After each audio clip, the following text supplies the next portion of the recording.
এরিয়াতে 12টি block aspirational block ঘোষণা করে আলাদাভাবে উন্নয়ন করা হচ্ছে। এই অ্যাসপিরেশনাল ডিস্ট্রিক্ট মাননীয় প্রধানমন্ত্রীজি কোলাইতে মেডিকেল কলেজ দিয়েছে 350 কোটি টাকা খরচা করে। মাননীয় প্রধানমন্ত্রীজি আপনাদের জন্য হসপিটালের ব্যবস্থা করেছে, মেডিকেল কলেজের ব্যবস্থা করেছে, যাতে ছামুনোর ছেলেরা আর জীবিতে যেতে না হয়। এই আমবাসাতেই তার ব্যবস্থা করা যাবে, সেই ব্যবস্থা মাননীয় প্রধানমন্ত্রীজি করেছে। বন্ধুরা জনজাতিদের ঐতিহাসিক রিসা, যেটা আপনারা আমাকে পড়িয়েছেন, আগে কি তার সম্মান ছিল?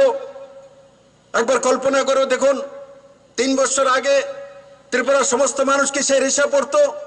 আজকে শুধু চাকমা নয়, শুধু দেববর্মা নয়, সব নহাতিয়া নয়, চাই ত্রিপুরী নয়, চাই মুলসুম নয়, মগ নয়, সমস্ত জনজাতিরা যে রিসা পড়েন, ত্রিপুরার সরকারি কোনো কার্যক্রম হোক আর কোনো পারিবারিক কার্যক্রম হোক, সমস্ত জায়গায় রিসা পৌঁছে গেছে। বন্ধুরা, শুধু ত্রিপুরায় নয়, ত্রিপুরার বাইরে বিদেশের মাটিতেও ত্রিপুরার রিসা।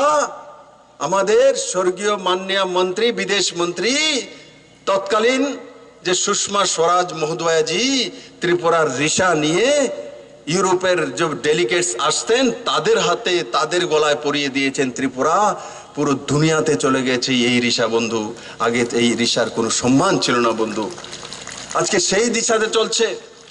বাসকরল আমরা খেয়ে থাকি, আমাদের ভালো লাগে, তার মধ্যে ভিটামিনস, মিনারেলস, তার মধ্যে ইমিউনিটি পাওয়ার সবচেয়ে বেশি। তার জন্য আমাদের জনজাতিরা দেখুন, তাদের মানসিকতা কত সুন্দর, তাদের শারীরিক গঠন কত সুন্দর।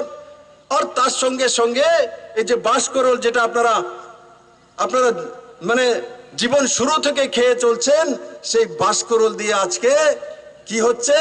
ত্রিপুরাতে বাসকরল দিয়ে বিস্কিট তৈরি হয়, দিল্লিতে রাষ্ট্রপতির কাছে পৌঁছে যায় সেই বাসকরলের বিস্কিট। বন্ধুরা, সেই বাসকরলের বিস্কিট খাওয়ার পর বলে এ তো খুব সুস্বাদু, এ তো খুব, তার মধ্যে তো ইমিউনিটি পাওয়ার বেশি আছে। তার জন্য আমার জনজাতি ভাই বোনদের মধ্যে এই সকাল 10টা থেকে এই রৌদ্রের মধ্যে বসে আছে, কারণ এরা বাসকরল খেতে জানে আর তার ইমিউনিটি পাওয়ার রয়েছে। তার জন্য এত রৌদ্রের মধ্যে সকাল 10টা থেকে এখানে বসে আছে। অন্য কেউ বসতে পারবে না। কেন বসতে পারবে না? তাদের মধ্যে সেই ইমিউনিটি পাওয়ার নেই যেটা জনজাতিদের মধ্যে রয়েছে। বন্ধুরা, আপনারা মাটির মানুষ, আপনারা ত্রিপুরার মূল মাটির মানুষ। বন্ধুরা, তাই বন্ধুরা, আমি আশা করি জাতি জনজাতির এই মিলনস্থল ত্রিপুরা রাজ্য, ত্রিপুরা সুন্দরী মায়ের এই পবিত্র ভূমি, এই ভূমি মাননীয় প্রধানমন্ত্রী চাইছে ত্রিপুরাকে শ্রেষ্ঠ ত্রিপুরা বানার জন্য, মডেল ত্রিপুরা বানার জন্য এই সরকার সেই দিশাতে কাজ করছে। সেটা সাবরুমের স্পেশাল ইকোনমিক জোন হোক, লজিস্টিক হাব হোক, মৈত্রী সেতু হোক, চিটাগাং বন্দরগাহ খোলা হোক আর লজিস্টিক হাব হোক। একদিকে ইন্ডাস্ট্রিয়াল গ্রোথ, অন্যদিকে প্রাইমারি সেক্টরে 6.4% গ্রোথ রেট ছিল পুরনো সরকার থাকতে, আজকে 13.77% গ্রোথ রেট হয়েছে প্রাইমারি সেক্টরে। এনপিএ কমেছে, সিডিও রেশিও বেড়েছে, ইন্ডাস্ট্রিয়াল গ্রোথ হয়েছে। এডুকেশন সেক্টরে নতুন পরিবর্তন এসছে। সরকারি স্কুলে 20টি সিবিএসসি স্কুল হয়েছে। সরকারি স্কুলের মধ্যে প্যারেন্টস টিচার মিটিং হয়, সেই দিশাতে রাজ্য সরকার কাজ করছে। প্রত্যেকটি স্কুলে এনসিইআরটির সিলেবাস লাগু করা হয়েছে। ত্রিপুরাবাসী কোনোদিন কল্পনা করেনি যে এখানে ন্যাশনাল সিলেবাস লাগু হবে। এনসিইআরটি সিলেবাস 3 মাসের মধ্যে সারা ত্রিপুরা রাজ্যের মধ্যে লাগু করে ত্রিপুরা সরকার রেকর্ড তৈরি করেছে।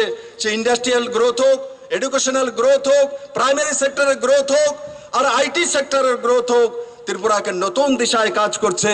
প্রতি ঘরে ঘরে রোজগারের জন্য সরকার কাজ করছে।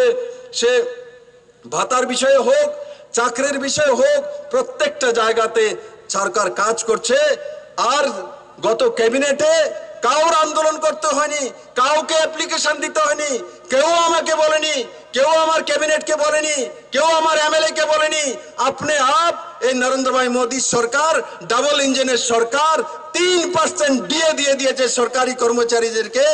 1,90,000 পরিবার তাতে ডাইরেক্টলি 320 কোটি টাকার লাভান্বিত হয়েছে